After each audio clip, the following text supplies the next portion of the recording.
Delfi vormel 1 podcast ringiga ees. Stuudios on saatejuhid Kaspar Kütt ja vormeliekspert Tarmo Klaar. No tervist.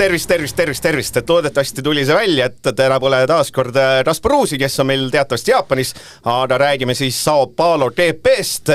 Metsikult oli seal sündmusi, enne seda oli ka tähtis asi, et Paul Aron ei saa järgmine aasta sõita alpiini põhisõitjana. Ja ega me ei jattagi siin pikka sissejuhatust tegema, kuna neid läbi hekseldamist vajavad teemasid on nii palju. Tarmo Klaar, kas alpiin tegi õigesti, et Aronit ei palganud ja kas see otsus oli üllatav, et võtame selle Aroni teema siis esimesena ette? Tervist. Ei teinud õigesti ja ei olnud üllatav.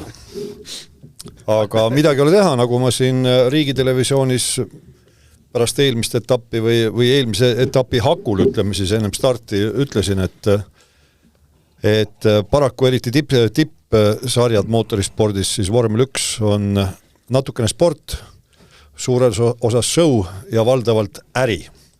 Ja siin on väga lihtne asi, milles on küsimus, et mõni võib arvata, et Aron ei saa võib-olla hakkama või midagi, aga kui vaadata seda, seal sotsiaalmeediast on see ka välja tulnud, et milline mahv oli poisil peal nüüd ka Brasiilias, kus ta vehkis 2 kontinendi vahet, 2 poolkera vahet. Käis simulaatoris Euroopas, sõitis tagasi Brasiiliasse ja siis voilà, mehed ütlevad, nad ei tea, Gasly ütleb, ei teagi, kuidas auto kiireks sai. No kurat, teil on Paul Aron, kes istub simulaatoris ja ütleb, mis on hea ja mis ei ole. Aga miks võeti... Kas ma küsin niipidi, et kas...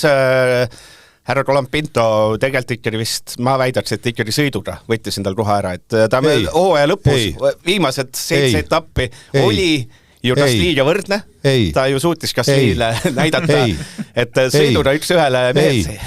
Ei. Asi on väga lihtne.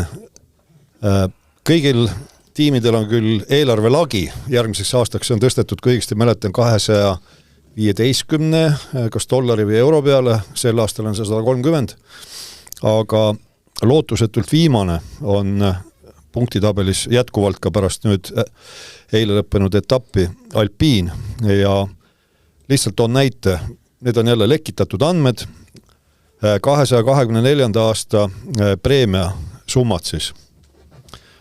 Veel kord, eelarve lagi nii 2024 kui 2025 on 130 miljonit ja preemiarahad, mis siis saadi konstruktorite karika eest. Esikoht 140 miljonit, teine koht 131 miljonit, kolmas 122, neljas 113, viies 104, kuues 95, seitsmes 87 miljonit, kaheksas 78 miljonit, üheksas 69 miljonit ja kümnes 60 miljonit.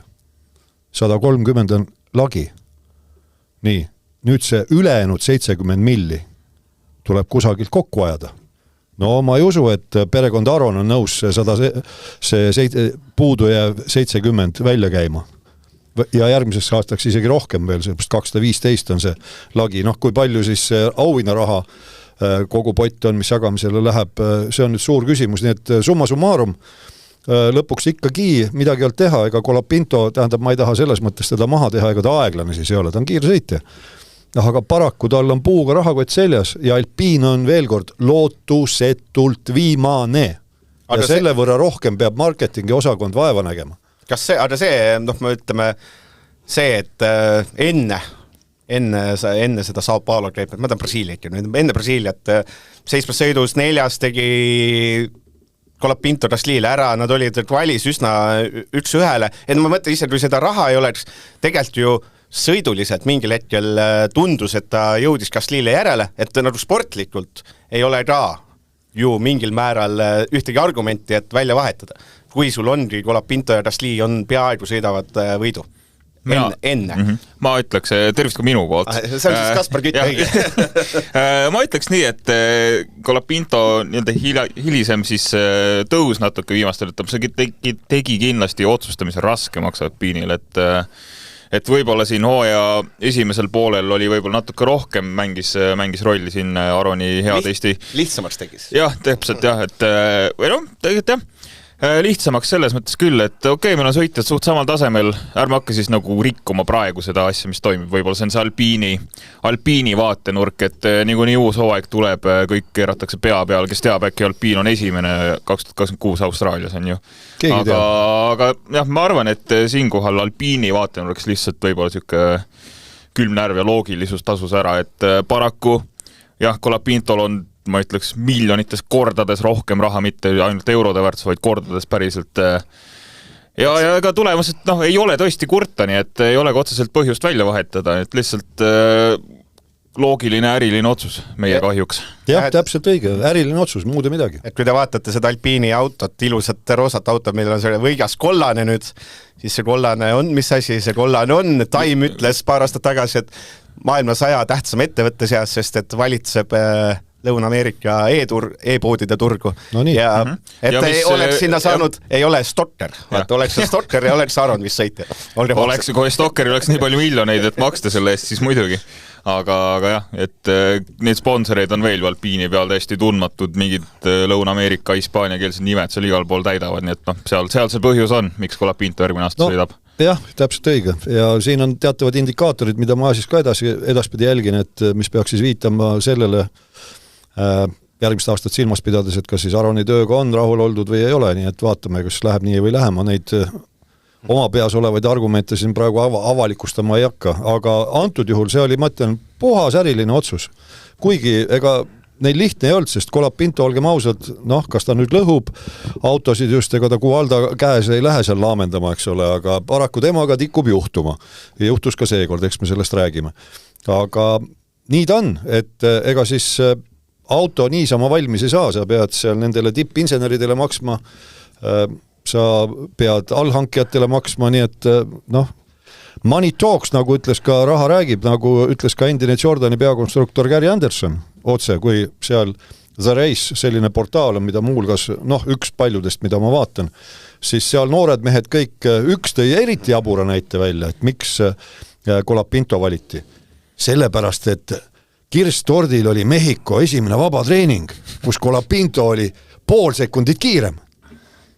No vaat, see on see Exceli mehe jutt, et vaata, kui sa ikka tausta absoluutselt ei tea, siis saabki siukest möga 5G-ga suust välja ajada. Me ütleme ausalt, et eks ole ei otsustanud Aron versus Colapinto selles plaanis, et mis ta vabatreeningul, seda ei saa nii vaadata. Ma arvan, et siinkohal ei võrdelnudki seda, et mida Aron vabatreeningutel kordas. Ainus asi, mis loeb, ma arvan, mis oligi argument, et oleks selle Gasly ja Colapinto vahel ikka selline, et Gasly on punktidel ja Colapinto on iga kord seinas, nagu juhtus Brasiilias, oleks seal läbivalt, siis ma arvan, oleks otsus teistsugune olnud. Võimalik, aga me ei saa seda paraku kunagi teada. Aga ega selles mõttes asjad ei ole nüüd läbi selles plaanis, et järgmiseks hooajaks on kõik peale Red Bulli süsteemi on selge, aga meil on see 2027 ja see on vist see asi, kus hakkab tõenäoliselt, eks ole, hakkame siit minema, Hamilton tõenäoliselt lõpetab selleks, Alonso ei lõpeta iialt. Aga väga hea, et sa ütlesid seda. Ma vabandan kõigi Alonso fänn, et siis eks ole Alonso lõpetab äkki, siis on need paljud mehed, kes siin on Hülkenberg, siis on paljud need noored, kes on praegu noored, eks ole, kellelt oodatakse seda järgmist sammu. Aga ei tule, juhul kui ei tule. Jah, juhul kui ei tule, et siin kõik vihjab sellele, et eks ole, neid mehi, kellel on vist leping ametlikult, neid on olematult, neid ongi, ütleme, ametlikult välja kuulutatud mõned, tõenäoliselt on 7-8, McLaren on lukus, Leclerc on lukus, Verstappen on lukus ja mingi Sainz ja sealt lähebki juba edasi. Hamilton väidetavalt ka lukus, eks ole, aga ei, seal on vist see lausliga. Need on jälle need lekitatud andmed, eks ole, aga keegi pole meile andnud lugeda neid lepinguid. Ja olgem ausad, ega see lepingu, mis iganes seal kirjas on, mis aastani see kehtib, see ei ole mitte kunagi vormilis mitte midagi lugenud, et ma arvan, seda suurem tõenäosus on, et keegi läheb ära, kui seal on päris lõpukuupäev kirjas, see mulle tundub. Et selles plaanis ei tasu heituda. Ei, ega siin, ütleme, kadunud ei ole mitte midagi ja see viimane intervjuu, mis ta meie kolleegile siin Kaspar Ruusile andis, ega mina sealt küll mingit pessimismi välja ei lugenud ausalt öelda. Siis Pauli intervjuu. Et eks ta on kahe jalaga maa peale ja jällegi, et ega siis sellised otsused, nagu siin ükskord ka varem selle sama siin selle maja inimesele antud intervjuus intervjueerija küsis, et kas oli suur üllatus, kui äkki sulle helistati ja anti teada, et sa oled Alpiini reservsõita, siis ma mäletan selgelt, Paul Naeris ütleb, et no, sellised asjad ei juhtu äkki. Et see sama otsus ka Colapintoga. Ma usun, see oli lihtsalt, kõik oli läbi räägitud, ka Paul teadis, lihtsalt küsimus oli selles, et millal ta nüüd avalikustatakse, millal on see õige aeg. Otse loomulikult Brasiilia, Lõuna-Ameerika, siin oli see õige aeg. No seal vist on, ma arvan, et taas, et see Itaalia meedia miskipärast neil on mingid päris head infoallikad, sest ma arvan, itaallased räägivad päev läbi ja siis nad räägivad inimestega. Seal oli ikkagi, kui peal USA GP-d oli ikkagi kuskil nähti, et see isand Priatore läks otse Buenos Airese lennule, ja kui keegi teine nägi, et seal käisid mitte ei käinud läbi rääkimas, siis mitte loomulikult Colapinto inimestega, vaid käidi väidetavalt sponsoritega läbi, no siis oli selge, et 2 nädalat tagasi oli selge, et see on ainult ajaküsimus. Ei no loomulikult selliseid märke jälgitakse ja seal, noh, sealt need järeldused tulevad, eks ole, ja kellelgi loomulikult see keel sügeleb. No väga-väga tahaks, no ma ei tohi öelda, aga tegelikult ma sulle ütlen. Seda on küll ja veel siin elus olnud, igas eluvaldkonnas ja siis, kui juba 2 inimest teab, siis enam saladust ei ole. Aga jah, no peamine on see kahju, et arvestades, mis juhtus siin pühapäeval üks motospordi kandelane läks, et oleks olnud ilus, et oleks kohe teine asemel tulda, aga võtta näpust, et küll saab, ma arvan, et Tanat lõpetas, ma mõtlen, Tarmo Laari tekkis segadus. Sa ütlesid moto, autospordi. Mina olen terminites, peame olema korrektsed. Kui sa oleks öelnud mootorispordi, siis mul oleks nagu kelluke põlema läinud, aga moto, ma mõtlesin praegu, et Tarmo mõtles, et Valentino Rossi suri ära või ei, ma tean seda, et Miguel Oliveira läheb ära sealt MotoGP-st, siirdub Bemmi tehase tiimi superbike'ides ja tal oli selline väga südamlik ärasaatmine nüüd sel nädalavahetusel Portugali etapil, et noh, poiss poetas ka pisara seal, et selles mõttes, noh, ma olen jah, selline ringraja inimene ja terminites peab olema korrektne. No ma ütlen ausalt, et me täna on 3. saade, mis ma teen, on ajuroos ja läbi nädalavahetuse ei maganud üldse, et see mõttes kõik hästi. No see seletab, aga ei vabanda. ei, see vabandab, aga let's go, Sao Paulo GP, ma julgen öelda üks selle aasta, üks meeleolutamaid, põnevamaid jutuajamist tohtu palju. Alustame siis sealt, seal oli ka sprint, et võib-olla jätaks seekord, kui teil näidate näpud, kui tahate väga rääkida vabatreeningust ja sprindi kvalifikatsioonist, üks asi ei taha väga hea. Sprint siis lõppes nii, et võitis Lando Norris, teine Kimi Antonelli, 3. George Russell, 4. Max Verstappen, 5. Charles Leclerc, 6. Fernando Alonso, 7. Lewis Hamilton, 8. Pierre Gasly, uuesti, ma teen vabanduse. Uus nimi, see on väga hea nimi. Need siis said punkte 8, 7, 6, 5, 4, 3, 2, 1, mis nimi siin on puudu, võib-olla ongi paslik üldse sealt alustada, loomulikult on puudu sealt Oscar Piastri nimi. See oli päris lõbus, jah. 5. ring. 5. ring, mitte ainult Piastrile saatuslik, vaid jah, no olukord oli siis selline, et rada oli, no ütleme nii, et niiske kaldkriips enam-vähem kuiv, et siuke sõitjad otsisid juba natuke ideaalsemaid sõidujooni, läksid natuke julgemaks, et no oli siuke katsetuste hetk, et kui julgeks ma lähen, et kuidas ma gaasile surun, et mis kurvi võtan. Juhtus nii, et Piastri 3, tema ees olev Norris ja Antonelli läbisid ilusasti kurvi, aga siis järelikult Piastri läks natuke julgemalt siis nii-öelda Senna S-kurvidest väljudes natuke julgemaks, no paar senti rohkem siis selle ääre peal ja läinud auto oligi. Et, kas see on julgemaks minek või see oli sõiduaps? See oli sõiduaps, aga selle tingis julgem katsetus selles mõttes, ma arvan, et noh, ega tema ees ka, noh, oligi Norris võttis sisuliselt sama joone, no tõesti sentimeetrit vahet ja tema läbis, noh, enam-vähem läbiski edukalt. Aga Piastri pani tagaots kadus ära, pani vastu seina ja noh, see polnud veel kõik, et kuna kõik sõitsid sisuliselt veel koos pärast seda hetke, siis loetud sekundit hiljem liitus temaga kõrvuti Nico Hülkenberg, loetud sekundit hiljem liitus nende kahega veel Franco Colapinto, et päris efektiivne väljasõit 3 mehe poolt, et täpselt samas kurvis, täpselt samamoodi no seina vahelduva eduga, et Piastri Colapinto mõlemad väljas, Hülkenberg küll jätkas, aga punased lipud väljas ja minu enne veel nagu suurim lemmiktiitli pretendent, et kes tõenäoliselt võidab enam ei tundu, et võidab nii tõenäoliselt.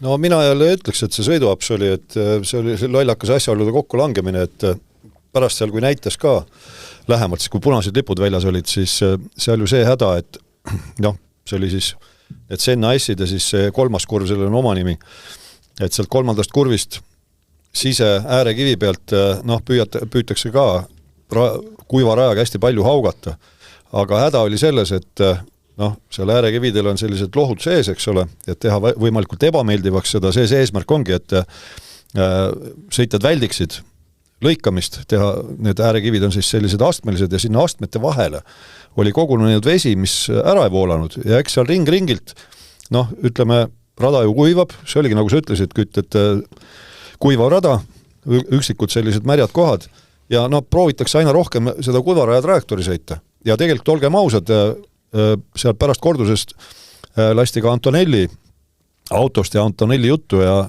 sealt oli ilusasti näha Antonelli autost, mismoodi ka Norris lõikas tegelikult, nii et vett tuiskas ja Antonelli ütles, et Norris tassis vett rajale. Ega ta ämbritega ei tassin muidugi, aga see on selline piltlik väljend. Ja nüüd oligi see küsimus, et kust kellegi sõidujoon läks ja tassis lisaks loomulikult siis ka piltlikult öeldes ka Piastri seda rajal, aga täpselt nagu sa Kütt ütlesid, et tegelikult ta lõikaski sutsu liiga palju seal, kiilas rehvidega, ega seal ongi sentimeetrite mäng sellisel tasemel ja läinud ta oligi.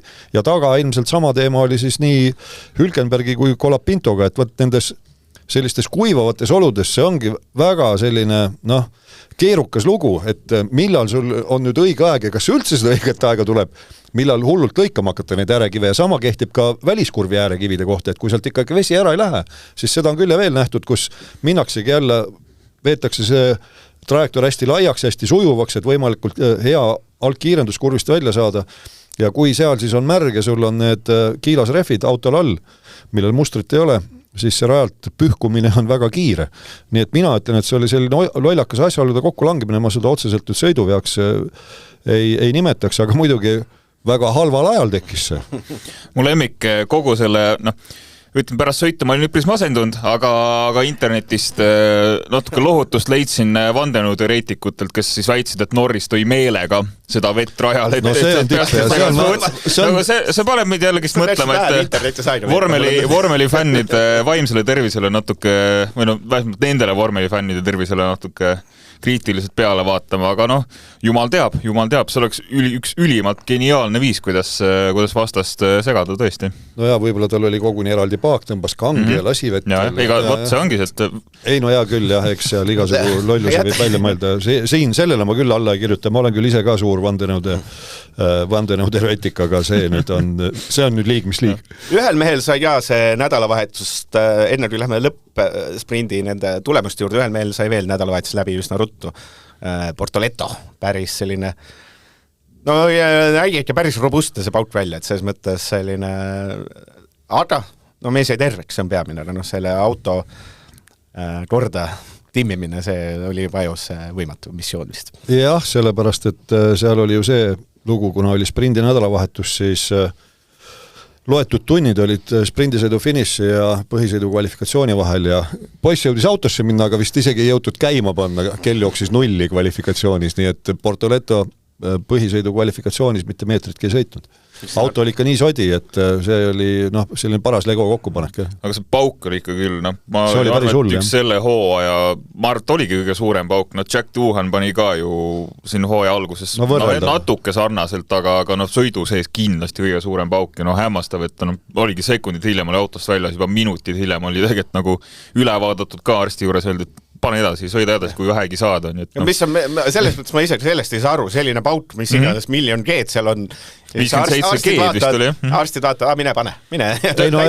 No vaevalt nad nüüd nii kergekäeliselt selle loa annavad, aga siin jällegi näide, et mismoodi võib mõningas mõttes ära rikkuda noored sõitjad ka kardispordis.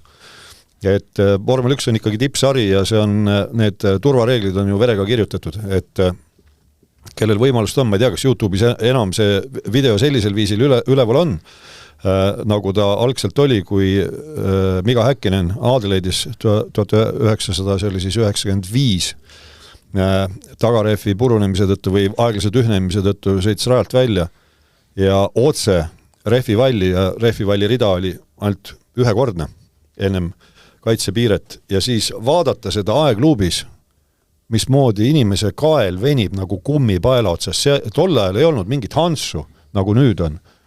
Et ei olnud seda, mis hoiaks sul kiivrit koos peaga nii-öelda paigal. Et see oli ikka ränk, kusjuures Miga lõi tookord pea vastu rooli ära, tal oli koljuluu murd, kujutage ette, kui sa istud seal traksidega kinni, nagu öeldakse nende rihmade kohta, no proovi see pea niimoodi koolutada sinna roolini, no ei õnnestu kuidagi. Et selles mõttes ikkagi need, ütleme, kogu see auto turvalisus ja turvavarustus on ikka ülikõrgel tasemel tänapäeval, sest tõesti, ütleme, seesama 30 aastat tagasi oleks Portoletto võib-olla surmalaps olnud puhtalt sellepärast, millisest karussellist ta läbi käis ja kui järsud löögid need on seal.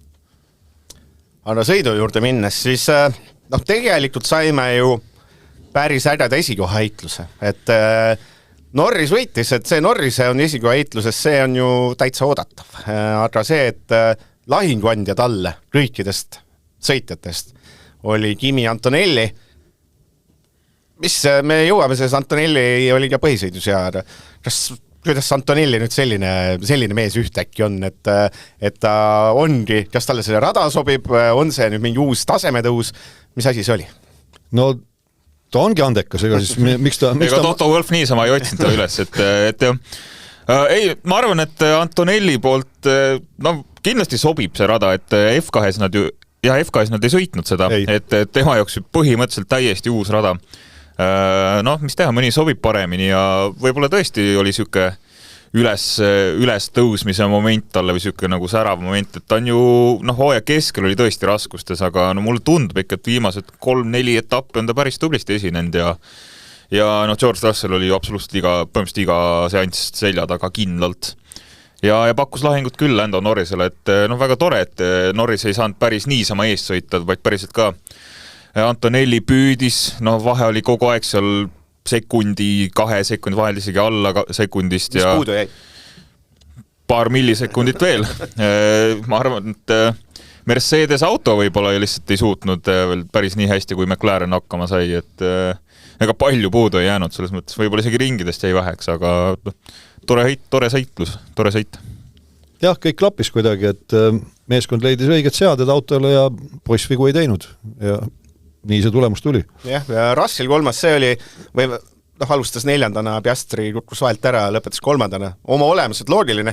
Võib-olla selle sprindi kõige suurem jututeema rauda oli ikkagi võib-olla Verstappeni ja Red Bulli. Meie siin, ma vahepeal ei teinud teie saadet, meie siin üleilmne saade rääkisime nüüd, et Verstappen on ju suur soosik number 1 ja tuleb ja teeb ja Verstappen ei jõudnud ära kiruda, et see auto üldse ei liigu, et auto hüppab, pidemist pole ja kõike nõudne oli tema see, et üldse, et see 4. lõpetamine oli ju väikest viisi ime, et seal miks see nii oli, miks see Red Bull siin ei liikunud sprindis ja valis, et mis seal valesti? Seaded, ilmselgelt see lõpptulemus ju põhisõidus näitas ära, et seaded olid valed lihtsalt, vale teed mindi seadete otsimisel. See on see vana hea sprindi nädalavahetuse võlu ja valu on ju, et sul on üks vaba treening aeg, et mingid seaded paika panna, kui sa esimese tunni sees ei saa asjad kappima, siis sul on pool nädalavahetust rikutud, aga teistpidi on jälle aega. Meil on eelarved, meil on 9-kohalised eelarved. Tere tulemast klubisse, ma olen aastakümneid selle peale mõelnud. Kuidas ei saa, meil on maailma parimad insenerid, nad võtavad simulaator, meil on kõik asjad olemas. Ja need asjad juhtuvad, aga jumal tänatud, et juhtuvad, mõtle, kui igav oleks, kui ei juhtuks. Õige, ja need 4 meest oli tegelikult täiesti üle, et siis tuli selline vahe, mida võib mõõta kalendriga, mitte kalendriga, sprindi mõistes kalendriga, tegelikult oli 4 meest ja siis tuli, eks ole, Leclerc kaotas Verstappenile, mis ta on siis 10-12 sekundit umbes. Leclerc, Alonso, Hamilton, Gasly, mis, kui ma ütlen selle neliku, mis oli kõige meeldejavam asi või mis teile nende osas hingele jäi? Ei kõige meeldejavam ikkagi see, et Gasly kiirus, ütlen mina, et igati teenitud 8. koht. 13. alustas, et see mõttes, et sõidug. Ja veel kord meie kuulajatele teadmiseks, siis sprindisõidus saavadki punkti esimesed 8. 8, 7, 6, 5, 4, 3, 2, 1, et nii see käib. Aga see, et Alpine ühtäkki kiirus leidis, see oli võib-olla selles mõttes, et positiivne üllatus vahelduseks, noh lihtsalt vaatad Alpiini natuke teise pilduga sel hooajal või üleüldse nüüd viimasel ajal, siis no mida tigi, et ei ole, vahepeal oli ainult 18-19, vaatasid, kuidas need mehed rääkis. Ei no see on alati hea, kui see nii-öelda vormel 1 karusli peksupoiss saab ka midagi ka lõpuks, et alati on hea meel, kui need viimase koha mehed midagi lõiavad. No see näitab jällegi seda, kui tihe see keskvälja võitlus on, et jällegi mingi seade, mingi millimeeter kusagil esitiiva, tagatiiva muutuses, kõik muudab juba kõik, et nii see juhtub see hooaeg. Et väga tore Alpiini poolt, et midagi tuli see aeg ja Fernando Alonso punktid, see ei ole, see hooaeg, see ei ole nagu kõige tihedam asi, mis juhtub. Ma töötan see Vatteriga roos, ma iga nädal kuulen Alonsot ja siin ka tõen siia, et puhata sellest ikka Alonso muud juttu ei ole. Ei pääse kunagi Fernandost. Grand old man ikkagi seal, aga veel kord Gaslyst ja Alpinist rääkides, et loomulikult seal taga on meie Paul Aroni töö ka simulaatoris. Aga mis veel oluline teada ikkagi, et vaatasin spetsiaalselt nüüd järgi ennem, kui stuudiosse tulin uuesti FIA kodulehelt, nüüd võib-olla isegi unikaalne juhtum, see mitte unikaalne, aga lõpuks ometi see moment siis sel hooajal, kui mitte ükski võistkond ei toonud mitte ühtegi uuendust etapile. Kõik olid oma nii-öelda tinglikult vanade autodega, mis siis ühtlasi tähendabki seda, et kuna uusi pulkasid külge ei krutita, siis ka simulaatoris ei pea nende uute pulkadega neid õigeid seadeid otsima. Ja nüüd ongi võib-olla mingisugune baas siis olemas, mille pealt edasi minna.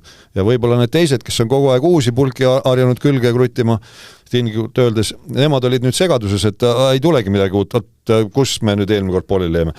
Ega see päris nii ei ole, aga minu meelest ongi muulgas see, et suudatakse nüüd rohkem keskenduda olemasolevale, et ei pea kogu aeg otsima seda kooskõla nende uute detailidega, aerodünaamika osadega, siis, mis sinna auto külge pannakse. Aga sprindi pool ma ütlen, et kui mina olin selline suur sprindi skeptik ikkagi alguses, et milleks, siis viimasel ajal kuidagi, ma ei tea, kas need on lihtsalt sattunud niimoodi, aga täitsa meeleolutud on. Et selles mõttes, et mingi hetk oli see sprindid enne rondid, nüüd on nagu midagi juhtub. Et selles mõttes ma kiidan vaikselt isegi vanarooli mehena, aga mina vanarooli mehes kiidan head. Ega ei teagi, mis juhtunud on, need põnevaks on läinud. Lihtsalt, ma ei tea, sõitjad võtavadki tõesti siis kuidagi tõsisemalt seda, et Piastri puhul ka, et läks riskima natuke selle joonega, langes küll välja, aga põnevuse poolest see tegi ju palju ägedamaks kogu sõidu, et sellised väiksed asjad võib-olla lõpuks mõjutavadki, et kui nagu tipumehed juba eksivad, siis lõpptulemus ongi põnevam. No ja ütleme seal konkreetses sprindisõidus oli veel see ka, millest me veel rääkinud ei ole, see rehvide valik, et alguses alustasid ju valdav osa alustasid keskmise kõvadusega rehviga ja selle pehme seguga, kõvaga ei olnud keegi rajal. Pehme seguga alustas Antonelli teiselt kohalt, Russell 4. Verstappen 6. Leclerc 8. Hadjar 9. ja Albon 12. Ülejäänud kõik olid selle kollase sõõriga. Ja siis, kui punased lipud tulid välja, sõideti boksi teele, siis võib ju prateid vahetada, millel on teistsugused rehvid peale monteeritud. Ja nüüd läks Norris, selle napi 5-6 ringiga siis mingi pilt saadi ette ja Norris läks pehme rehviga rajale. Antonellile see vastu krutiti keskmised alla. Russellile keskmised, Verstappen oli keskmistega, et selline rehvidega kabetamine käis ka ja mine sa tea, võib-olla ka see mängis teatavat rolli nendes tulemustes. Kindlasti ka mängis. Ja siis algas meil kuulus kvalifikatsioon. Lähme siit järjest, et võitis Lando Norrise nädalavahetus. Kimi Antonelli näitas kohe otsa oma teise kohad, et sprindi teine koht ei olnud juhus. Ferrari Leclerc 3, Piastri taaskord ei olnud, esireas oli 4. Kui Racing Bullid või Toro Rossod olid täitsa mannetud sprindis, võta näpust 5. ja 7. vastalt Hadjar Lawson, 6. seal vahel siis George Russell.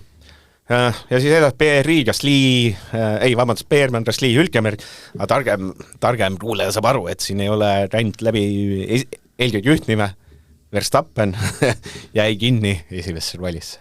Ja ma arvan, mis aasta seda viimati juhtus, see vist polegi juhtunud. Mingid statistikat käisid läbi küll, et Max pole kunagi nii-öelda puhta sõidu poolest välja langenud Q1. Et seal on mingid muud põhjused. Jah, et mingi statistikat ala mingi 100 etappi viimasest Q1, ligi 100, ma ei mäleta täpselt numbrit, et tõesti ainulaadne juhtum, et ei tea tõesti, ei teagi, millal see uuesti juhtuda võib ja kõik, aga no jällegist puhas seadistuse jama, et mis iganes probleemid sprindis juba Red Bulle siis neile muret valmistasid, jätkusid lihtsalt ja läksid veel halvemaks, et see oli tõesti, no ütleme nii, et natuke ette vaadates põhisõitu, ütleme nii, et siis minu jaoks rikkusid lootused ära, et suuri lootused ei olnud, aga jõuame veel selle, mis juhtuma hakkas sõidus, aga tol hetkel tundus väga mannetu olukord. See sprindi nädalavahetus on selles mõttes jah, selline, kuidas öelda, välk ja pauk tegevuskava võistkondadele, et sul on üks tunniajaline vaba treening, siis tuleb leida need seaded sprindi kvalifikatsiooniks ja sprint on ju järgmisel päeval. Ja nüüd tagasi vaadates sellele veel, et mis sa Aigo rääkisid, et Ferrari, ütleme, olid esimesed 4, siis oli kuskil ei kellegi maal oli Leclerc ja siis veel mingid tüübid seal tagapool, kaasa arvatud Hamilton Ferraril, siis muulgas Ferraridel ei olnud sirge kiirust ju sprindisõidus. Miks? Väga lihtne põhjus. Kuna laupäevaks ennustati pussnuge ja lumetormi, natukene utreerin muidugi, väga palju utreerin, aga põhimõtteliselt tõesti ennustati ju peaaegu paduvihma ja mida kõike märgasid olused, siis Ferrari läks seda teed, et seadistada auto märja ilma jaoks. Ja tagatiib oli keeratud, piltlikult öeldes nii püsti nagu aida uksel ja ei olnudki seda sirge kiirust. Ja tulemus vastav. Ja nüüd tõesti, et pärast sprinti, kui seal Verstappen kurtis, et auto, ei ole pidamist, ei ole tasakaalu, mitte midagi. Nüüd otsustati siis selle sprindisõidu põhjal, selle informatsiooni põhjal, et milliste seadistusega me siis pühapäevaks lähme peale. Ja need seadistused tuleb ju paika panna kvalifikatsiooniks, mis sõideti peale sprinti selle mõne tunni pärast. Ja pandigi metsa. Ja nüüd on selles mõttes hea näide, et ma mäletan, jälle tulen selle juurde tagasi, et kunagi me Kütt sinuga ka vaidlesime, et kas see on hea või halb, et nüüd reegleid muudeti ühel hetkel, et pärast sprinti võib, kui see põhisõidu kvali on eraldi, autod on kinnise pargi reeglite alt väljas, võib uuesti seadistada, et kas see on õige? Väga õige on, näed. Saab kehvemaks keerata. Saab kehvemaks teha. Nagu halvemaks ka teha. Tavaliselt on öeldud, oi, hullud muutused sprinti, et nüüd on palju paremad, aga tore näha, et nagu ikkagi inimesed ka, et on ju saavad veel halvemaks teha. Ja tippvõistkond kolistab ämbrit. Miljonid dollarid on ju tippinsenerid, teevad veel halvemaks auto. Ja selles mõttes selle tuleb au anda Red Bullile veel kord, et kui seal kvalis, mis see oli, siis Verstappen oli 16 ja tegelikult neil ajaline vahe, et Tsunodaga oli ka maru väike, kas see oli mingi 0,3 sekundit ainult vist. Ja siis, Tsunoda oli viimane siis. Tsunoda oli viimane, aga minule mõningas mõttes üllatuseks ei võetud mõlemat autot selle kinnise pargi reeglite alt välja, mis tähendab siis karistust stardirivis, ehk siis boksidelt startimiselt, et kuna autoseaded olid Verstappeni jaoks nii metsas, siis otsustati, et keerame need seaded siis teistsuguseks, aga see tähendas seda, et järgneb karistus, stardirivis startida ei saa, aga tegelikult, mis neil kaotud oli? Stardid sa 16 kohalt või boksidelt samas, kui kes nüüd maldas vaadata seda esimest ringi, kui nad tulid sinna, lähenesid 4. kurvi ja otse vaates näitas kaamera, mis tegelikult see boksidelt startimine, kui ei oleks tulnud punaseid lippe ja kui oleks Verstappen lõpuks jõudnud ka mitte sellistes, vaid just nimelt sellistes tingimustes poodiumile, siis see oleks eriti kõva sõna olnud. Sellepärast, et see kaotus, see vahe on ülisuur, see on peaaegu sirge pikkus. Ja see esimeses kurvis on näha, et kui need sealt esseed ära teinud kiiresti välja, siis see Verstappen on seal üleval alles. Aga miks ei Tsunodani midagi tehti? Ma arvan, tiimil ei olnud meeles, et neil on teine sõit ja hakka vaeva nägima, las ta töristab seal nendega ära. Kusjuures, kui ma õigesti mäletan, siis Tsunoda tegelikult väitis, et auto oli nagu tema meelest päris hea, aga aega ei tulnud. Tsunoda ütles ka seda, et 0,3 Verstappeni kohe. Tsunoda ütles, et mu nädala eesmärk on ülilähedal Verstappeni olla ja ta tegi selle ära, nii et vähemalt kvalifikatsioonist tegi ära, et väga tubli töö. Jah, igatahes, mis siis peamised asjad olidki, et jah, et mille ära fikseerime, et siis tõesti, et vahetati mootor ka, eks ole.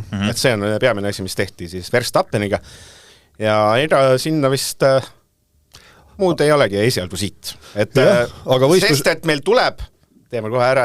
Shell esitleb. Tarmo Laari, rehvi minutid. Let's go. Let's fucking go. enne rehvi minuteid veel natukene õhu ja rajatemperatuuri minuteid. Uus kõll. Uus kõll, jah. Hea küll. Et kui oli sprindisõit, siis õhutemperatuur oli 23 kraadi, rada 25 ja rajapind iseenesest selline poolkuiv. Põhisõidu kvalifikatsiooniks oli siis taevas selge ilusasti, õhk oli pluss 26, rada 42, jumalast tuhkuiv. Ja nüüd võistluspäeval oli stardis õhk 17, 9 kraadi vahet, suur vahe, ja rada 31 võrreldes kvalifikatsiooni 42-ga. Kui meile öeldakse, et see on väga suur nagu see, et turundus või selline turismiväärtus on sellel asjal, ma alati mõelnud, et mul pole Brasiilias käinud, ma alati mõtlen, et see on soe ilus riik, et see on äge, vaata samba ja naised on bikiinides, iga kord vaatan seda Sao Paulo GP-d, vihma sajab, rõve ilm ja siis mõtlen, et sinna riiki küll ei tahaks ju puhtama minna. Aga sellele vaatamata on naised bikiinides isegi. Pead lihtsalt suurema kohvri võtma, midagi ei ole teha. No nii, let's go. Ja, aga rehvide osas siis see, et Pirelli oli toonud siis C2 on see kõige kõvem, ütleme, et C1 kuni C6 on see rehvide kõvadusastmed, et C6 on kõige pehmem. Seekord Sao Paulosse otsustati, et tembutama ei hakata, võeti järjest rehvid C2, C3, C4. Aga starti otsustati minna siis sellisel viisil, et 4 sõitjat otsustasid kõva rehvi kasuks stardis. See oli 11. kohalt Alonso, 14. Stroll, Tsunoda 17. ja boksiteelt Verstappen. Siis keskmise kõvadusega läks Norris esikohalt, Leclerc teiselt kohalt, Piastri 4. Russell 6. Hülkenberg 10. Albon 12. Colapinto 16. ja Ocon boksiteelt 20. kohalt. Ja kõik ülejäänud olid siis pehme rehviga. Ja etteruttavalt võib öelda, et järjekordselt üks rehvi segu ei kõlvanud mitte kuhugi ja seekord see oli kõva rehv, nii et see oli hästi vale otsus ja ütleme niimoodi, et mis see, ma lihtsalt huvi pärast, mis etapil see kõva rehv väga hea oli? Otsin ühel etapil minu meelest oli. Mul on nüüd mälulõngad muidugi, aga kusagil nagu kunagi on olnud kindlasti, jah, aga siin, kas see oli eelmisel etapil, kui pehme rehv oli väga ja üllatuslikult ja keskmine rehv jälle ei kõlvanud, nii et siin selliseid anomaaliaid tuleb aeg-ajalt ette.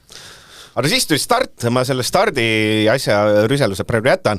Vahepeal tehti muidugi, kui rohtunikud tegid sellise otsuse, et kohalik kangelane Portoletto, ei saanud ju sõita lõpuni ja kvali ei saanud sõita, et laseme ta starti, et vähemalt inimeste rõõmuks sõidad 71 ringi ära ja ta ei saanud kirjad ühte, et sel korral Portoletto, ma ei tea, kas siis oma tahtsi või tänu Strollile, et seal loomulikult kohe kui oli, kogu muu maailm oli süüdi, selles mõttes, et tegelikult oli ta ise süüdi, et siin ühe tuttavaga ka täna rääkisin, arutasime seda sama situatsiooni ja ütleme niimoodi, et sellise kardispordi uustulnud ka vea tegi.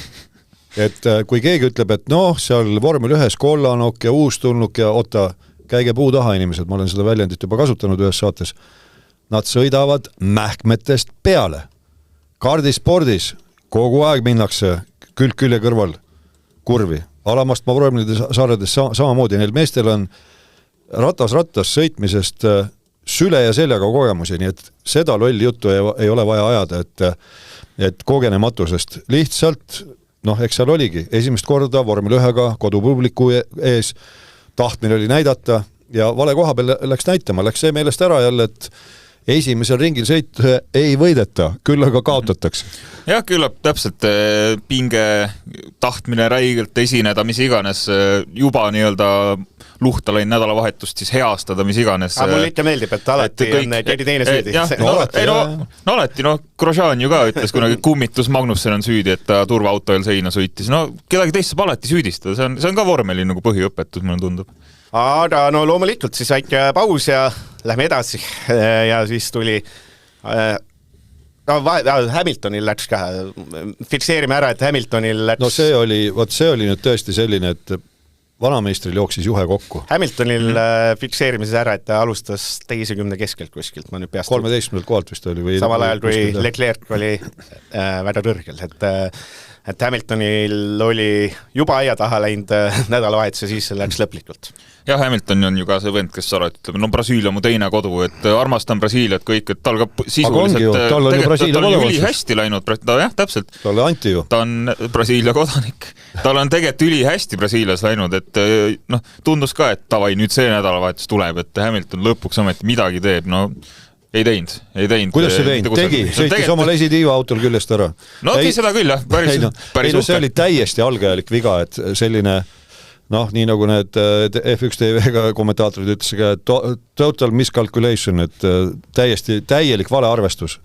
Et seda võib teha tõesti Kollanok, kes esimest korda sõidab vormeliga, need kabariidid ei ole veel nagu päris omaseks saanud, et sellist viga nii suurelt meistrilt mina küll poleks oodanud. Aga siis me saame lõpuks ometi võidusõitu loomulikult ja võidusõitu me saime nii palju, et juhtus selline asi, et Piastri läks üsna uljale möödasõidule ja siis läks Antonelli ja siis läks sinna avariisse jäi ka Leclerc'il siis, tema sõit jäigi sinna, et tal oli, mis tal siis, ratas läks kätki.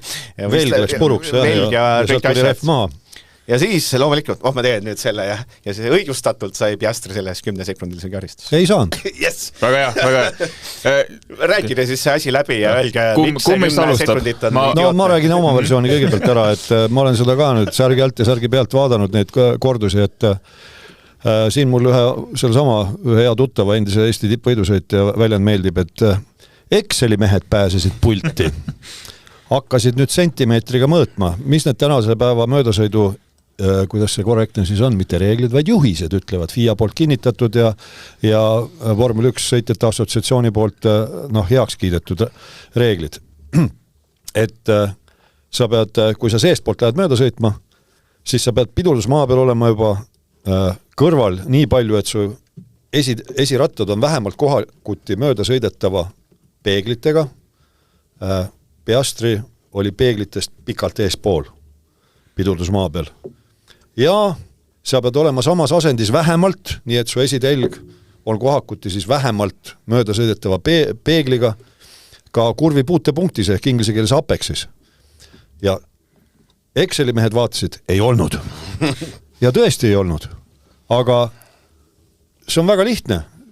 Igaüks, kes on ringrada sõitnud, tähendab, ütleme niimoodi arvestuslikult sõitnud, siis mul siin üks lähisugulane ka ütles, et aga see väga lihtne. Sa tõstad jalga natukene, kui sul reeglid on selged, kas see Antonelli nüüd juba nii rikutud mõtlemisega on, nagu Max Verstappen ja Michael Schumacher oli omal ajal raske öelda.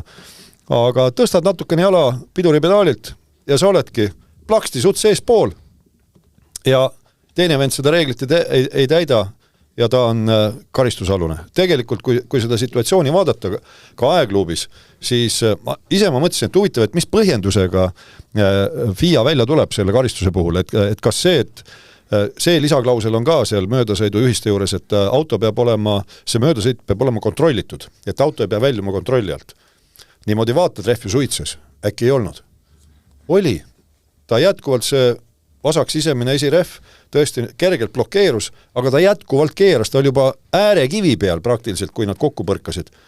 Lihtsalt, mis oli, Antonelli keeras talle peale kergelt ja tegelikkuses jõle loll öelda, minu jaoks ka, vot see oli nüüd küll situatsioon, mis kvalifitseerus võistlusolukorraks. Ma ütleks, et mul on tunne, tahaks, ma arvan, mul on tunne tähendab, et ideaalmaailma on see, et kõik möödasõidud oleks ikkagi selle DRS-iga niimoodi, et lihtsalt, et sa sirgi lõpus... See ei ole mingi ideaalmaailm. Ma räägin vormel ühe kohtunike meelest, et ideaalmaailm. Kohtunike meelest.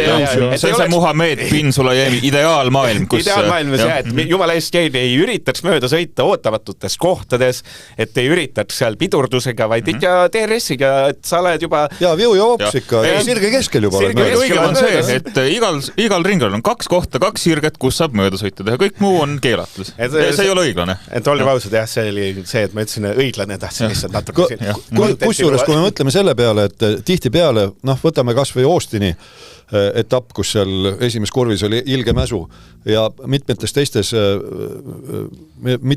teistel radadel samamoodi.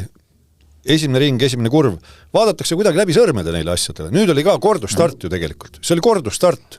Veerev start, eks ole, ja noh, kõik püüavadki positsiooni parandada ja tõesti, no kui sa oled Exceli mees, no siis sa muidugi nüüd pandi stopp-kaader, võeti sentimeeter või midagi veel vingemat mõõduriista, eks ole, ja vaadati, oi, ta ikka oli siin nüüd 10 sentimeetrit oli tagapool, paneme see 10 sekundit. Aga ma annan sulle hoopis uued. Aga samas ikkagi me peame möönma, et Piastri läks natuke uljale möödasõidule ja peame möönma, et pidurid või tuli suitsu, peame möönma, et ta sõitis otsa. Ei sõitnud otsa, ta ei sõitu midagi. Läks kontakti, sattus kontakti. Ma võina nagu kontakt oli. Ma arvan, on õige hetk öelda, et Piastri ma ei ole lõpuosa ei öelnud, ütleme siia ära, et võitis Norris, teine Antonelli, 3. Verstappen, 4. Russell, 5. Piastri. Piastri oli kohtus, läks teist kohta võtma natuke uljalt, üldaks külma peada, ma arvan, küllap oleks saanud Tanis meestest mööda. Russ Piastri, ma tean, siin on üks Norrise fänn, mina ja Nats, see mees, kelle arvates kõige külmema peada mees, kes on parim sõitja on. Seda ma oleks öelnud umbes 5 etappi tagasi veel. Mina pole midagi sellist kunagi öelnud. Ei jas, kas see olukord näitas ka seda, mis ta siis on, Võidu Tartus on selle asja nimi või? Mina ütleks niimoodi, et kogu seda olukorda ma vaatasin pilgu, et mida ta oleks teisiti pidanud siis tegema, et kui seda nagu starti vaadata, siis Antonelli oli ju üliaeglane. Ta oli ülimalt aeglane, Piastri ei pea ju nagu tema tagant lihtsalt ootama, et nii lihtne võimalus tegelikult möödas, et tegelikult ju sai põhimõtteliselt mööda ja teistpidi vaadata, et jah, tõesti kurvi siin, ta pani Antonelliga hukkas, Antonelli ei jätnud ruumi talle, Antonelli oleks samasti saanud ju natuke paremale keerata ja jätta Piastrile ruumi. Jah, võidusõidu olukord igati pidi. Minu meelest ei olnud ka absoluutselt õigustatud karistus, et ma oleks jätnud selle täiesti puutumata, et las sõidavad edasi, sest et tegelikult ei siis Piastriga ega Antonelli otseselt midagi ei muutunud sõidu ajal, aga kes küll sai tappa lihtsalt ei millegi eest, et oli vales kohas Charles Leclerc täpselt, et juhtub, see võidusõit. Ferraride õnn tõesti, suur õnn jätkub. Jutu märkides ja kusjuures Leclerc läks ju igavesti laia poognaga sinna kurvi, et ta tegi kõik selleks, et mitte kokku põrgata. Kui nagu vaadata, mingi meem oli ka kusagil juba nägin, et kui sa, täpselt stopp-kaadri sellest olukorrast, et McLaren Mercedes täiesti omavahel koos ja siis mitu meetrit eemal Ferrari. No, ütleme, teine auto laius peaaegu vahetus. Ja siis see küsimus all, et kes neist 3 pihta saab? Aga selle tundus, et juhtus üks väga paha asi. Tundus, et Verstappeni must nädalavahetus, et see on täiesti perses lihtsalt. Tuli boksi, mis tal oli puncture. See tähendas, et aeglane tühjenemine.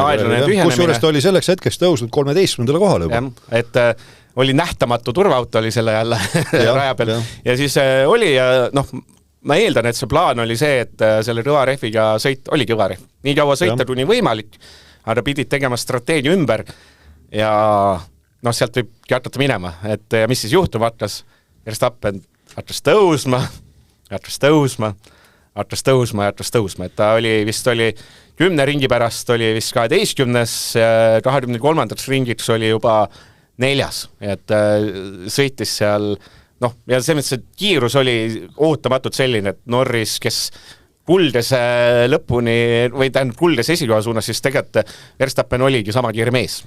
Mul kadus järg ära vahepeal, et kuhu ta on juba tõusnud ja et kust ta, sest et ta oligi see, et kuna ta oli täiesti teistsuguse taktikaga, kui vahepeal seal boksi peatused käisid, kes ei olnud teinud, kes või oli teinud, mis iganes, ei saanud täpselt aru, kus ta nagu puhta sõidu pealt rajal paikneb, aga selge oli see, et uskumatu kiirus, lihtsalt järjest mööda inimestest, kes läks boksi, mis iganes, aga põhimõtteliselt niimoodi, et üks koht ringi kohta ei läinud ju kaua aega, et mingil hetkel tuli ka see raadioside, et GP tema siis sõiduinsener ütles ka, et ma ei oodanud, et ma ütlen sulle täna seda, aga me juhime sõitu.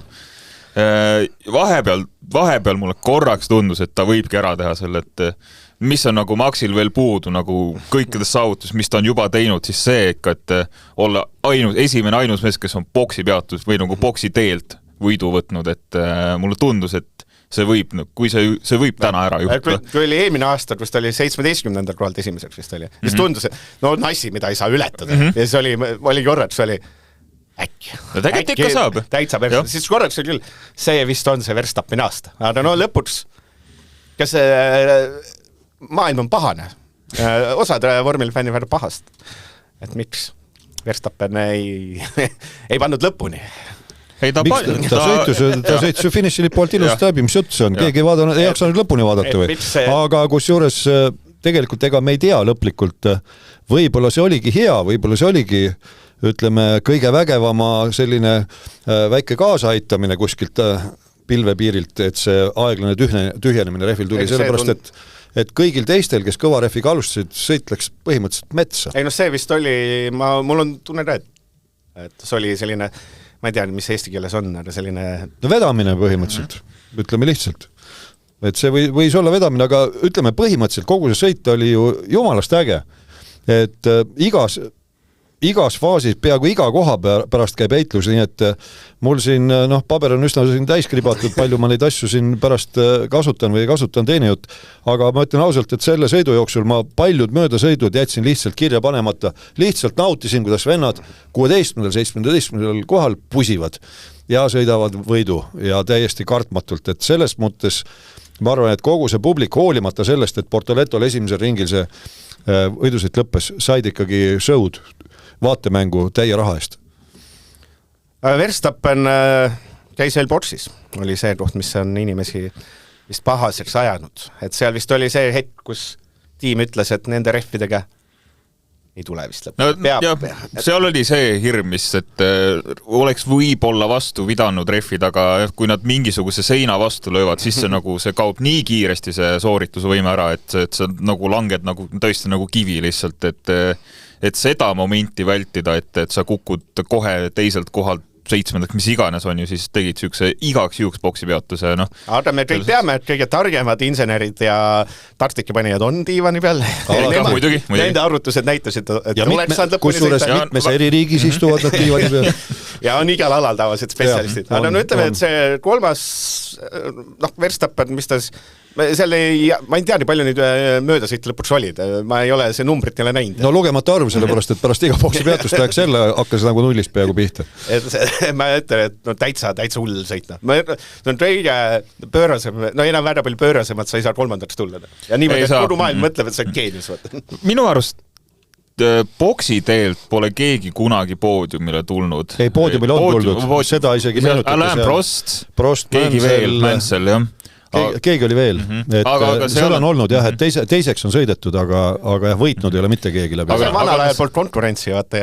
No seal olid ikka need vahed vähe suuremad, et kui sa ikkagist tänavuse McLareniga, mis iganes McLareniga sõidad ainult alpiinide vastu, siis see on märksa lihtsam küll, aga ikkagi see saavutus tegelikult on täiesti uskumatu, et tänapäeval ka siuksede tiheda konkurentsi sees teha seda, et boksi teelt üldse punktidel on juba on ju midagi. Teises kohas siis 0,3 sekundit. Täitsa No ja teistpidi, kes ta Antonellile ainult kiitust, et ta hoidis taga selle Verstappeni, kes teeb ajaloolist sooritust, et väga hästi kaitses ja pole mitte midagi öelda Antonelli kohta ka, et super nädalavahetus tema poolt ka. Naljatus on, me võime siis selle esikolmiku ära rääkida, siis mis tadapool juhtul. Lando Norris, perfektne nädalavahetus, perfektne. Antonelli, karjääri parim nädalavahetus ja millest me räägime Verstappenist ainult täitsa. See on nagu Antonellist eriti kahju. Antonelli läbimurde sõita üks olnud ja see on tubli, et hoitis Verstappeni selja taga täitsa. No aga mis sa tast räägid ja Norrisest ka? Norris alustas esimeselt kohalt, lõpetas esimesena, Antonelli alustas teise koha pealt, lõpetas teisena. No mis sa räägid siin? Ei, loomulikult tegelikult Antonellil nii sprindis kui põhisõidus teine koht ja just viimased ringid, kui Verstappen tuli ikka pöörase kiirusega järgi. Eks see oli selline paras proovikivi psühholoogiliselt alla, et küll see, kusjuures tegelikult tiim ju mitu ringi ennem lõppu nad ütlesid Antonellile, et nüüd me jätame selle asja nagu sinu teha. Mis tähendas ilmselt siis seda, et oli raadioside vaikus, et nad ei hakka poissi närvi ajama seal. Ja see, ma ei tea, et Verstappen 2 sekundit, Verstappen 2 pool, ta on TRS-is on ju see. Seda vist ei ole vaja. Et ma kiidame neid tiime, kes suudavad vaiki olla. Aga Verstappen lõppkokkuvõttes oli siis esikümnest ainus, kes 3 korda boksis käis ja esikümnest oli 2 tükki, kes muide käisid ainult 1 korra boksis. Et ütleme, minu poolt südamepõhjani vihatud Lawson tegi imelise sõidu tegelikult, olgem ausad, selle viimase rehvi komplektiga 71 ringist ta sõits 52 ja tuli 7. Ja Hülkenberg, Nico Hülkenberg lõpetas siis 9.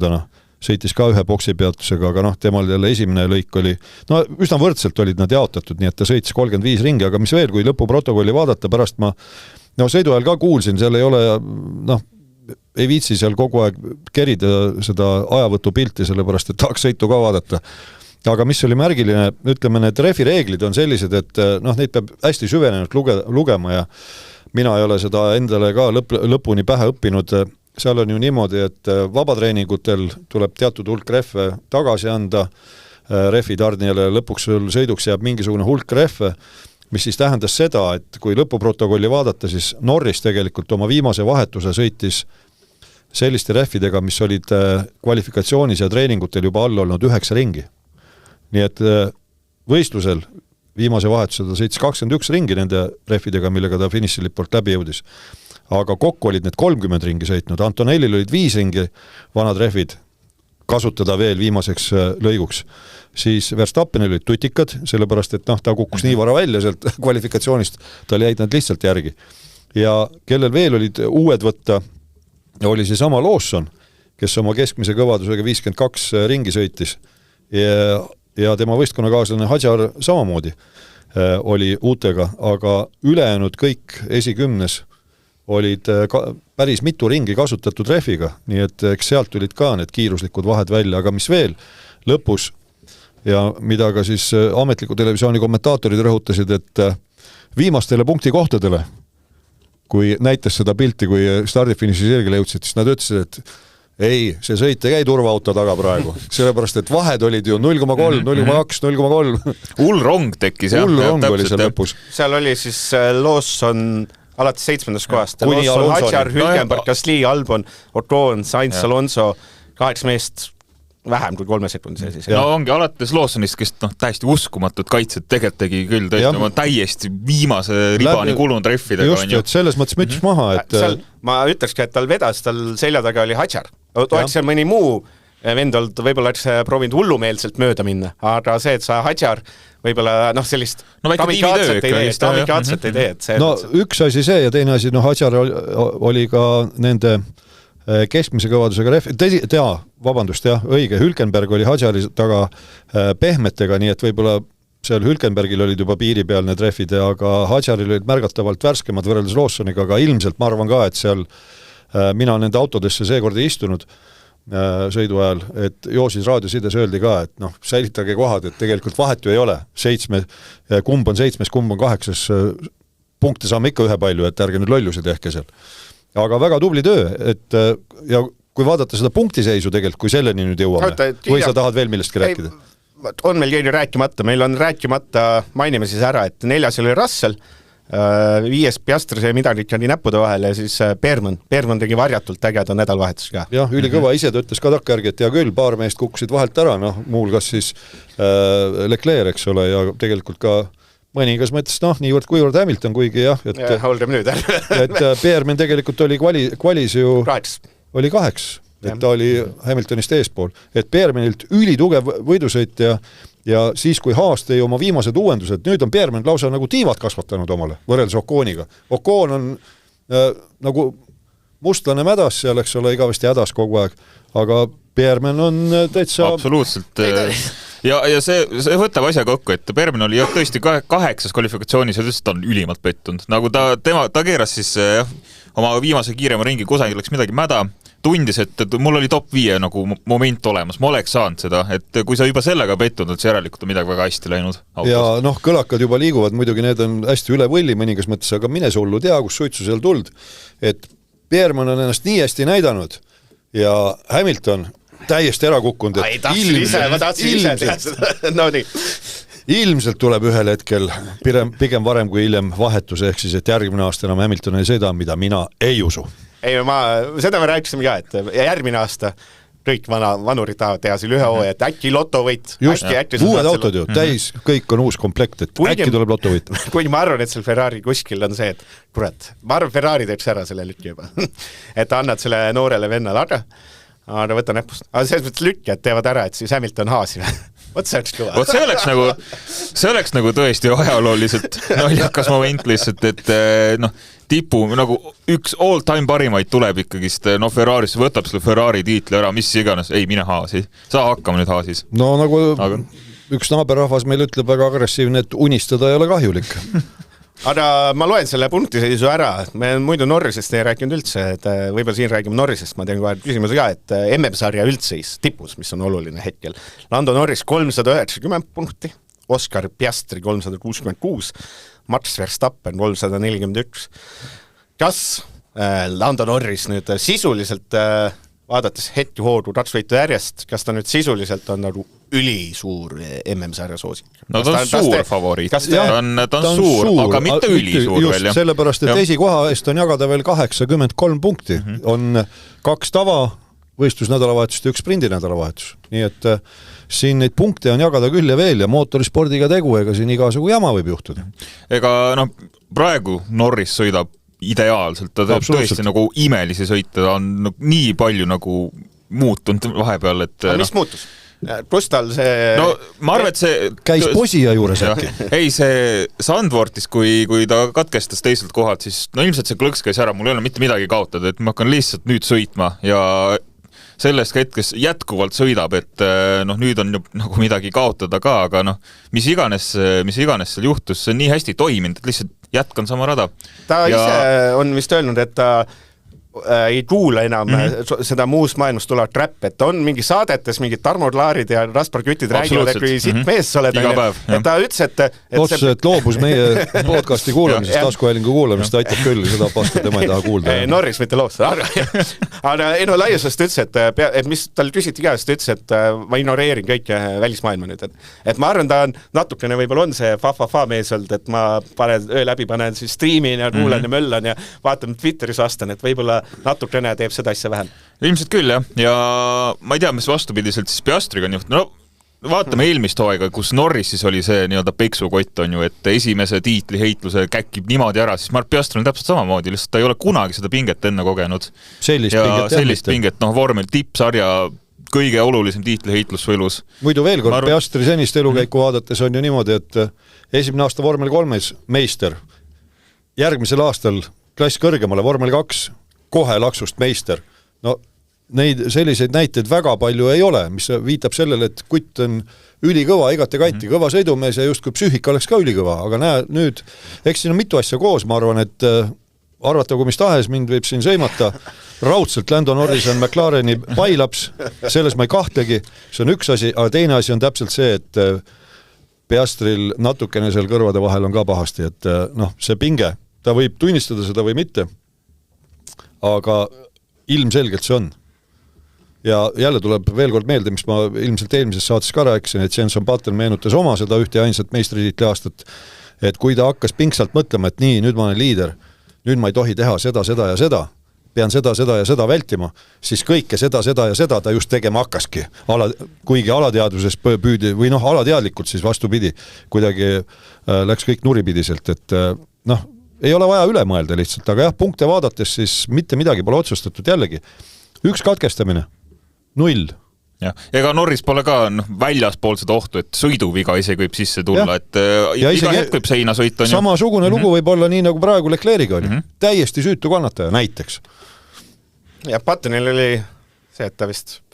Proon oli, pool hooaeg oli vist kõik sõidud ära võitnud. No esimesest 7 võitis 6 sõitu ära. Tegi selle vahe juba sisse on ju. Ühtegi olnud parim auto ja siis oli värin, et selle mõttes on, noh, mõnes mõttes on sarnane, et McLaren oli üli ja korrad see värin hakkas siis tulema, mul on tunne, või oli tunne, et oot, Red Bull on sõitma hakanud. No mulle ikkagist, ajaloolist mulle tundub, et nagu esimene tiitli heitussõitel lähebki aia taha nagu enam-vähem vaadates niimoodi, siis no see on lihtsalt ongi asi, mida sa pead kogema ära, et see pinge on nii suur, okei, ma praegu ei tule toime sellega, ma õpin sellest ja siis teise korraga, nagu Norris praegu teeb, on ju, et lihtsalt see on õppekõver ja see on väga valus, aga tuleb läbi elada. No ma ütlen, 24 punkti, see ühest küljest... See on tehtav. Ühest küljest on vähe, aga teisest küljest on seda palju rääd. No see ongi nii ja naa, ma ütlen, et tava võistlus nädalavahetuse eest võidu eest saab 25 punkti. Üks katkestamine ja Piastri esimene jälle on punkt ainult vahet, kõmaki, et noh, see käib hästi lihtsalt ja see Verstappeni kaotas 49 punkti, noh tundub lootusetu, aga kuidas Räikkönen tuli maailmameistriks, seal mõni etapp ennem lõppu leiti ka, et siin on ju rong läinud, et siin McLareni mehed omavahel jagavad asja ära, midagi ei jaganud.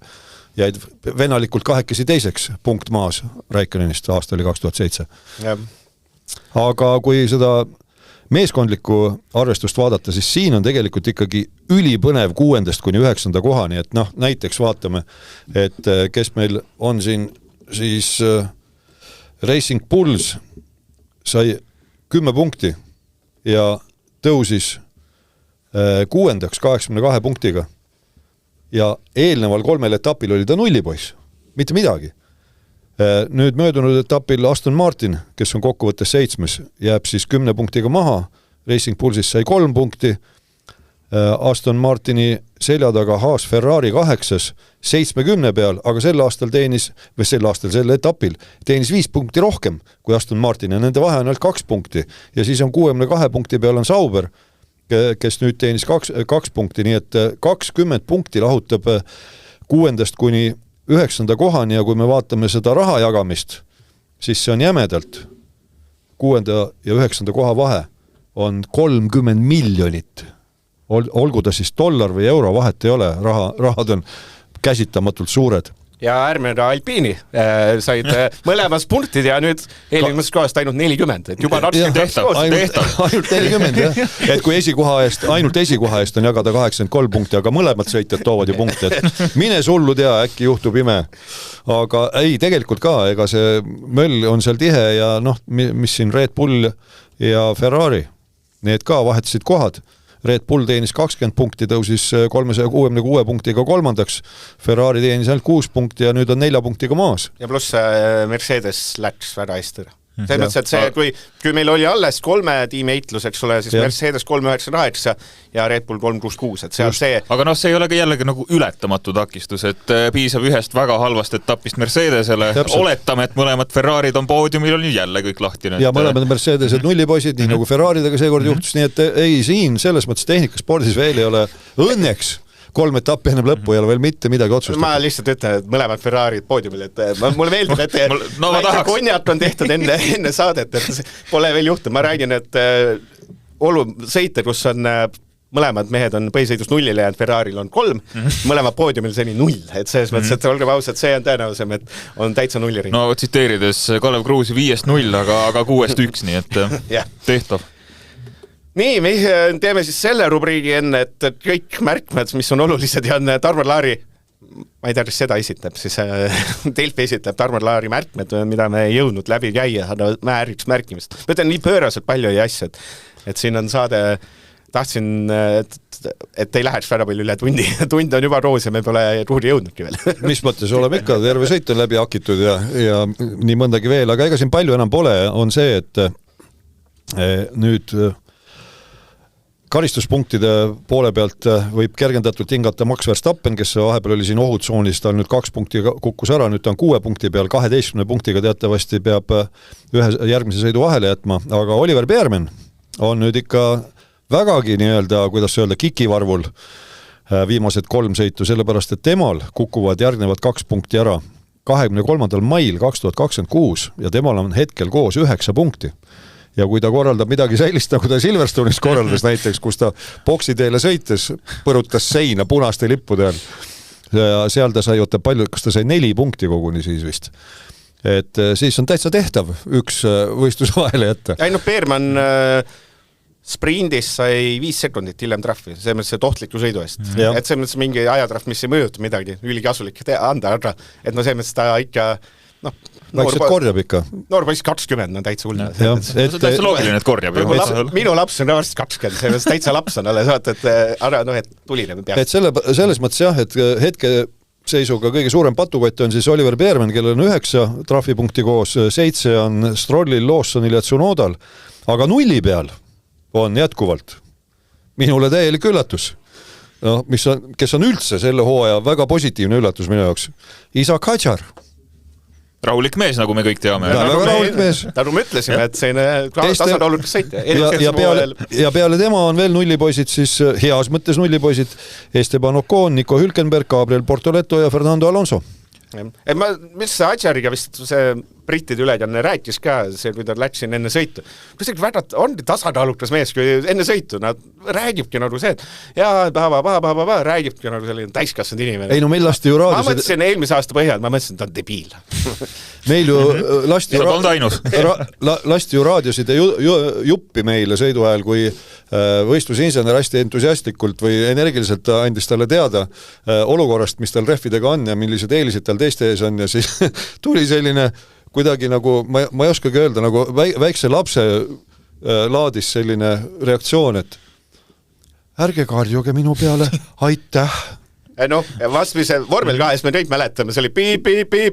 See oli lihtsalt, ta sõimas ju tiimi, alati sõimas. Aga seal enne seda oli näha, et enne sõitu loomulikult oli selline koosolek, oli ikkagi Helmut Marko, lures seal nii Lawsonile kui Hadjariga rääkis, siis mõtlesin, ma arvan, et need vennad, ma arvan, et selle ütleme, Red Bulli suurde niiditõmbaja seda olulisust siis alahinnata, et see Lawson ja Hadjar nii normaalsed on. Et see, ma arvan, nad kõnnivadki nööri mööda. No nad teavad ka, et ega miski pole kindel on ju, et Hadjaril on nagu eriti raske mäng, et ta peab olema piisavalt hea, et nagu jääda, aga mitte nii hea, et Red Bulli koha saada endale. Nii et tal on, vot see on nagu tsirkuse töö. No jaa, aga kui sa oled õige võidu sõita, siis ikkagi on sul Kama 2, kes sul see teine tiimikaaslan, või pigem on just see, et vau, ma saangi suure meistri kõrvale, vägev. Me järgmine aasta me ju ei tea. Võib-olla on, ma ütlen, järgmine aasta on kõik ennustamatu, võib-olla see Red Bull on, et rahitusi sõidavad võidu järgmine aasta. Võib-olla sõidavad RB-d võidu omahel võitu teist ja Red Bull või on Alpine kõige ees otsas, sellepärast et veel kord, ilma naljata Alpine'il järgmisel aastal on kasutada Mercedese jõuallikad, nad enda omi enam ei kasuta ja sellel aastal vähemalt Suzuki etapi ajal suuremad spetsialistid, kui meie kolmekesi kokku siin, ütlesid, et just nende Suzuka S-ide selle esimese sektori näitajate põhjal, et Alpine autol pole häda midagi, jõuallikas on probleem. Ma teen hästi lolli teooria, oletame järgmine aasta juhtuks niimoodi, et kuskil saadakse 5 etapi järel aru, et kõige parem masin on Toro Rosso ja Red Bull on lootusetult vales suunas läinud. Kas siis Verstappen tõstetaks Toro Rossosse? See on $1 miljoni küsimus. No veel lollid mõtted tekib, saadet võib-olla see on absoluutselt tehtav, ma arvan.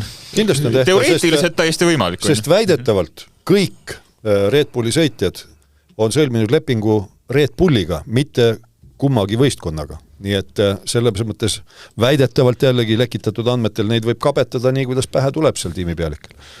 Nii, ja meil vist oli midagi olulist veel, märkmeid. Ei, rohkem midagi seekord, aitab küll. Kuidas sa ütle see ettevaade, mis sa tegid, kui sa saadet võid, mis selle asja nimi oli, siis ma teen kõlli sulle ka. Sa mõtled see minu spetsial. Ja mis selle asja nimi on? Ma ei tea, mis sul plaanis on, aga nii palju ütlen, et nüüd tuleb põhimõtteliselt 1 nädalavahetus puhkust või 2 nädalat puhkust ja siis koguge jõudu, keskenduge sellepärast, et 3 nädalavahetust järjest. Lõpusport tuleb 3 nädala. Aga paneme selle asjale nime siuksed asjad, mis hakkavad tulevikus juhtuma vormel 1. Ei, ma tahan, et järgmise sõidu eelvaadet tahan sult. No see on, eelvaadet. Ma tahan Lidl esitab Kaspar Kütt räägib oma jutte. Et meid ootab lihtsalt, et meenutuseks. Eelmine aasta lõppes Las Vegas niimoodi, et autod läksid järjest, ma korrastan lahti. Mercedes, Ferrari ja siis alles tulid Red Bullid ja McLarenid, et tänavarada kõik võib juhtuda, autod on ümbergused. Las Vegas on see üks koht, kus minust mõlemad McLarenid ka juba natuke siukse pessimistliku vaate teinud, et ei sobi neile see Las Vegase rada, nii Norris ütles, et pole kunagi sobinud meile, olgugi, et see on 2 aastat on tolnud seal, aga see on tõesti mitte kunagi siiamaani, aga taaskord ei tea, vaata, iga kord see hooaeg on täpselt nii, et iga kord, kui öeldakse, et see rada ei sobi kindlasti, ma ei tea, Norrisele see rada ei sobi, McLaren üldse siis tavaliselt nagu sobinud ikka, kellel iganes, et ei tea, mis juhtuma hakkab, aga tiitliheitluse poolest kindlasti mingid põnevad arengud toimuvad ja ei tea, mis juhtub, äkki Verstappen võtab jälle võidu ja... See on üli hea eelvaade, me ei tea, mis juhtub, aitäh! No aga see ongi nii. Kes sinu arvates see maailmeistriks sõidud näitavad, see on õige. See, kes kõige rohkem punkte korjab. Vot see on ilus. Nii nagu tavaliselt. Aga selles mõttes on õigus küll, et McLaren pole ajalooliselt polegi sobinud. et kõik on selles mõttes pädev, et 2023 ma igaks juhuks olin lahti, et siis oli nii, et Norris oli valist kehv ja jäi tee kõrvale. Ma isegi mäletan, et see on väga vähestest kordades Norris on sõidu sees seina sõitnud, nii et jah, võib igast asju juhtuda. Aga ta leidis endas üles sisemise Kimi Räikköneni, nagu me näeme. Vahetas ära Piastriga, jah. Vot, see oli see lühike tunnine saade, nagu ma siin väljas lubasin. Öelge siis lõpusõnad, Tarmo Laar, mida me sootad kõige rohkem Las Vegas etapilt? Ratas võidusõitu ja huvitavaid taktikaid. Ja kuidas sa pane siis lõppenud nädalavahetusele, mis oli Sao Paulo GP, mida ma siiamaani mulle meeldis nimi, pane sellele siis hinne ja võta see oma sõnadega kokku ja siis meil on saade läbi. Ma ütlen nägemist enne ära. Okei, no paneme seekord ikka 5 ära, sest et no Sao Paulo klassika, alati tuleb klassika ja mis me nägime tiitleitus, üliolulist asja, me nägime Max Verstappeni absoluutset meistriklassi ja me nägime põnevat võidusõitu, nii et minu poolt ka kõik. Ma ei tea enne, see vormi 1 serviks otsele minna, et see, et Sao Paulo viimane ei ole. See peaks olema viimane. Sellega ma olen nõus. Ta oli ju aastaid. Ei, ma tean, et... Ja iga kord pakkus ka ju nagu, olgugi, et nagu tiitleitus võis läbi olla mis iganes, aga ikka Sao Paulos juhtus. See pigem minule see nädal, et seda meelde, et see on ikka häbilugu, et see ei ole hooaja viimane etapp. No aga pole nii palju raha kui Abu Dhabil lihtsalt. Jah, kahjad, kõik maailm nii vaesed on, et ja naftat ei ole. No nii, ütle Tarmo Laar ka siis nägemist kuulajatele, siis me lõpetame ära. Kõik head kohtumiseni 2 nädala pärast. Delfi vormel 1 podcast ringiga ees. Stuudios on saatejuhid Kaspar Ruus, Kaspar Kütt ja vormeliekspert Tarmo Klaar.